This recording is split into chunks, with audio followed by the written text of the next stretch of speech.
Now, after he corrects these scribes, their understanding of who Christ is, he then gives us a shocking warning about the scribes. He gives his people, the people that were there present, this real massive warning about the scribes. Look at verses 38 through 40.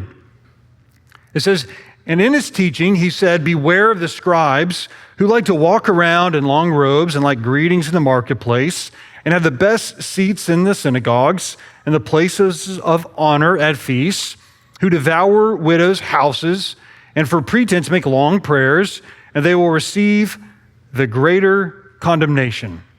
Now, it says in his teaching, so once again, we're supposed to see this as this is the same sitting. He's in the temple, he's teaching this, and he just corrected the scribes' theology about the Christ, and now he's leaning in on their practice as religious leaders of their day. And so we're meant to see this as the same teaching session. So the first thing he does is he begins to point out their hypocrisy, their sort of outward way of life. These scribes, at first, he says they walk around in long robes. Now, you might be tempted to say, I'm clearly safe here. I have no desire to don a long robe and walk around in the local mall or at Walmart, and I should be safe here. But wait, see how this applies to you. These long robes these scribes wore were different than the average person's dress. Ordinary laborers back then, they wore shorter garments. They could move around and work and swing a hammer. And so these scribes wore these long robes on purpose to distinguish themselves from the ordinary people and mark them as something important. Their clothing visually communicated their education, their authority, their religious prestige, their position, their status, and they wanted this public recognition. The problem is not their clothing, but their love of that outward attention and recognition. This also is seen in their greetings in the marketplace. These were not your usual greetings like your bro hugs that we give each other here at church. They were honorific greetings. People would often arise and respect and bow slightly and greet the scribes and give them titles and say things like rabbi and teacher and my master. Now, I hope you begin to sort of piece this together and weave this thread through these examples that Jesus is giving. But if the long robes and their honorific greetings weren't enough to see how they were sort of puffed up and enjoyed their recognition, they also enjoyed the best seats in the synagogue and also at feasts. Now, at the synagogue, historians tell us that there were seats that were facing the congregation. They were sort of near this front platform where the scriptures would be read. And if you were sitting nearer to the scriptures, nearer to this platform, then you were sort of recognized by the community as being a respected religious man. What were those honored places at feasts? Well, in the ancient Jewish world, guests were seated according to their status. At a banquet, the host occupied that central position, and the seats or couches surrounding them, well, they belonged to the most prestigious. The closer you sat to the person hosting the feast or banquet, you had a greater perceived importance in their community. A person's seat announced their rank, their status in that community. So Jesus is revealing their desire for public recognition and honor. They crave this public admiration, this attention. You see, pride often seeks an audience rather than quiet faithfulness. Instead of being motivated to love and serve the Lord and faithfully shepherd the people that were under their care, disciple them, train them the way they should go, instead, they promoted these things that would make them look better in their communities. They were motivated really by these worldly things, by this status, this admiration. The contrast here between Jesus and these scribes is really stark. And we should see this. Jesus never sought impressive clothing or public prestige.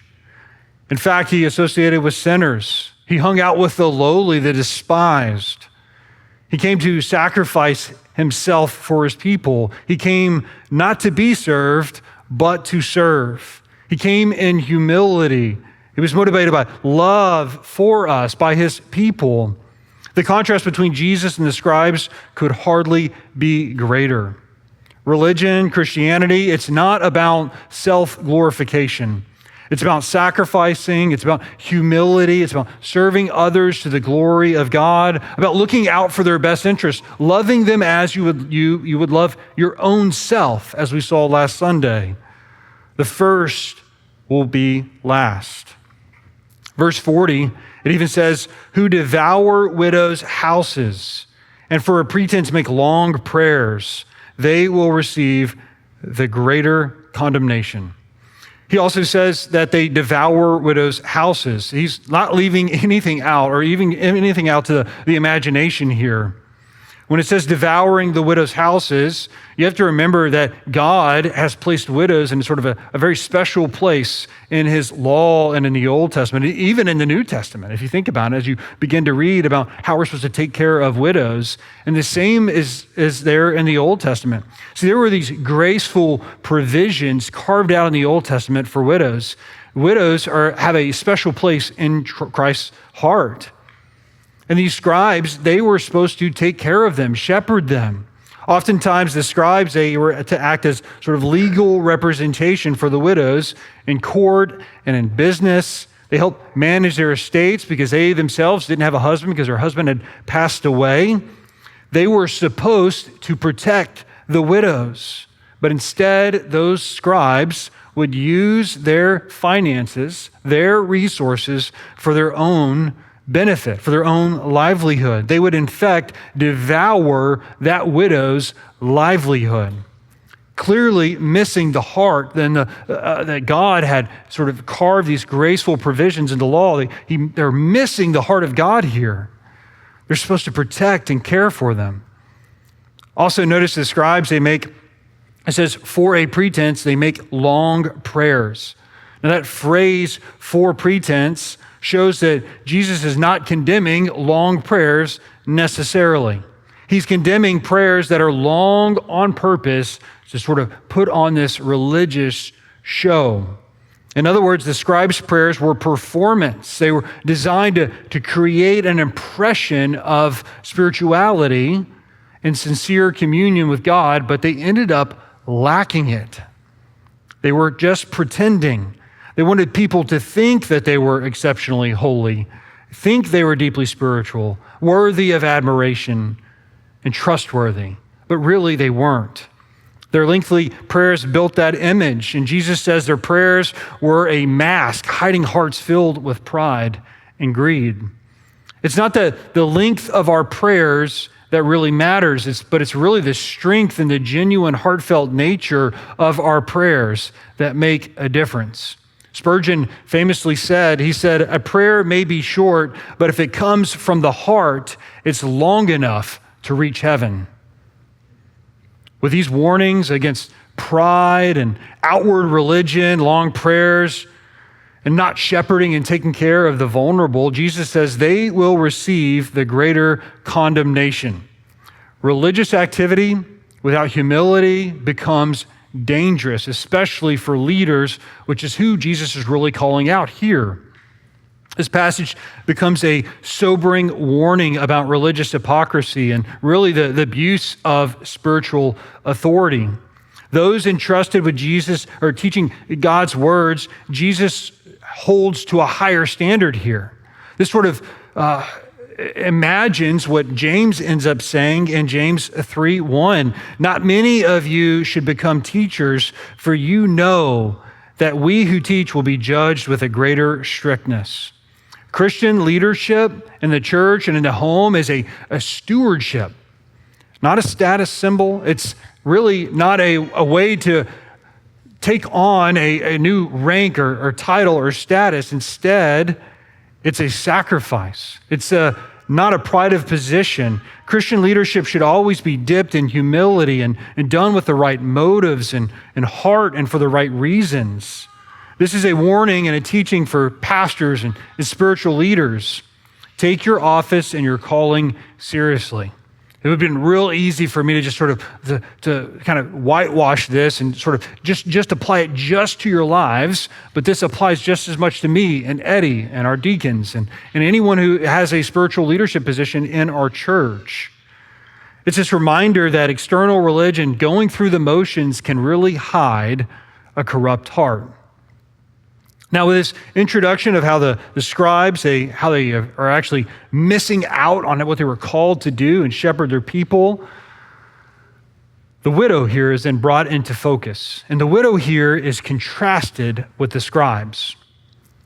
Verses 41 through 44. And he sat down opposite the treasury and watched the he watched the people putting money into the offering box. Many rich people put in large sums, and a poor widow came and put 2 small copper coins, which make a penny. And he called his disciples to him and said to them, "Truly I say to you, this poor widow has put in more than all of those who are contributing to the offering box. For they all contribute out of their abundance, but she, out of her poverty, has put in everything she had, all she had to live on." So notice that this is all still part of that same episode. He's still in the temple. He's still looking around, examining things. And this widow becomes part of his teaching lesson. He just got done teaching those past 2 passages, right? And now he sits down opposite of the treasury. And the treasury, don't think of it as like a bank, a room full of money. Instead, it was this area that was carved out in the temple and that had these different boxes, these chests, and people would give money, the temple tax and things like that, and they would put their money in there.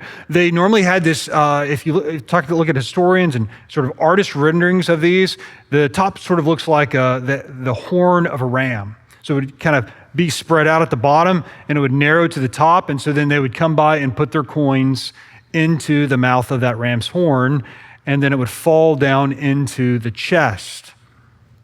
Jesus, as the Messiah, as fully God, in his own temple, in his Father's house, once again observes something that no one else really sees going on. He sees many rich people there. They're putting in these large sums of money. You hear the clank of the money as it hits. Now, you might be also wondering, like, how would he know and how would other people know that they're rich? It's because of the sound and the pomp of what they're doing, besides just how maybe they were dressed or how they carried themselves. It's likely that these large donations were making this considerable noise in the temple there for everyone. It was drawing people's attention away. And then by contrast, this poor widow goes and places 2 lepta, the smallest Jewish copper coins, into that box, and it probably made hardly any sound for anyone to hear. But Jesus hears it. Jesus sees it, and he notices it. This creates this striking contrast. The rich were noticed by the crowd, and this poor, humble widow is noticed by Jesus. Her offering, her sacrifice, does not escape Jesus. Neither does yours. That sacrifice, that ministry that you do, that is quiet, that's unseen, that's not noticed, where you don't get that thank you, it's seen. Jesus calls his disciples over and says, "Truly I say to you, this poor widow has put in more than all of those who are contributing to the offering box. For they all contribute out of their abundance, but she, out of her poverty, has put in everything she had, all she had to live on." This sequence is significant. The scribes, they exploit widows. A widow comes in, humble and lowly, and she comes in to worship by this sacrificial giving. The religious leaders, they value status and the pomp and the show of it, where she slips in quietly. Jesus values humble faith. The rich give from abundance, and the widow gives all that she had to live on. This sacrificial giving.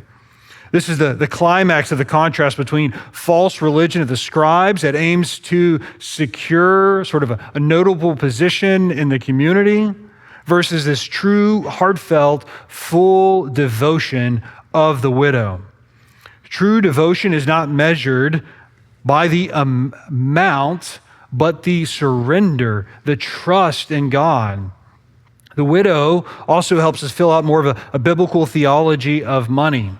A biblical theology of money begins with the truth that God owns everything. He's gifted us our resources. He owns our resources, and we are simply stewards.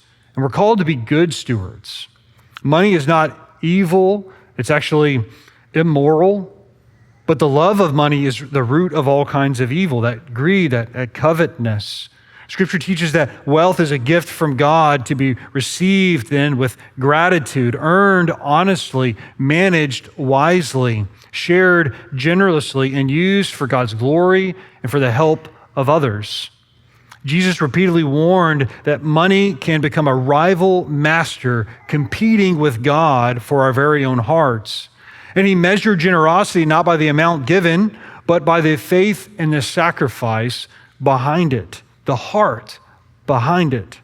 Ultimately, Christians are called to treasure Christ above earthly riches, recognizing that our eternal treasure far outweighs our temporary wealth. We're called in the New Testament to be cheerful givers and to give sacrificially, just like we see this widow giving. To give sacrificially, it shows in your own heart. It's a form of worship. What it does is it shows that money is not your idol. To give sacrificially also shows that you trust in the Lord to provide for you. To be a good steward of your resources that God has given you almost requires a spiritual discipline of giving, so you can experience this and be discipled by it and grow in it. So as we look back at these three scenes in this temple courtyard, Jesus leaves us here with these sort of two completely different ways of approaching God. You have the way of the scribes, which he tells us to be wary of, to mark, to avoid. First, we need to remember that we must bow to Jesus for who he truly is. He's not just a good teacher or a spiritual guru, a historical figure. He is the Son of David, David's divine, sovereign Lord. He's fully man and fully God. Right theology isn't optional. It's the foundation of our entire lives. And since Jesus is fully God, we can worship him, sing songs about him and to him, and pray to him. Second, we must guard our hearts against religious hypocrisy. The scribes had the right clothes, they had the best seats, they had the right prayers, the longest prayers, not the right prayers, not the right intention and heart behind the prayers. And they used their religious activity and motions to mask their pride and greed. And Jesus reminds us that these external religious acts can easily hide a corrupt heart. Church, we must be about heartfelt affection for the Lord. Finally, we must learn the way of true and sacrificial devotion. The rich gave out of their abundance to be seen by men, but the poor widow gave everything she had out of her love and her devotion for God. God doesn't measure our generic giving. He measures our surrender, our sacrifice. Church, Christian life and leadership are about sacrifice and humility. They are not about status. May we turn away from the empty performances of the scribes, sort of this outward religion that we see on Instagram, on Facebook. May we fix our eyes truly on Christ, our divine Lord, to live with total and open-handed trust of this widow. May we instead model our lives after Christ's perfect example of sacrifice and humility and love.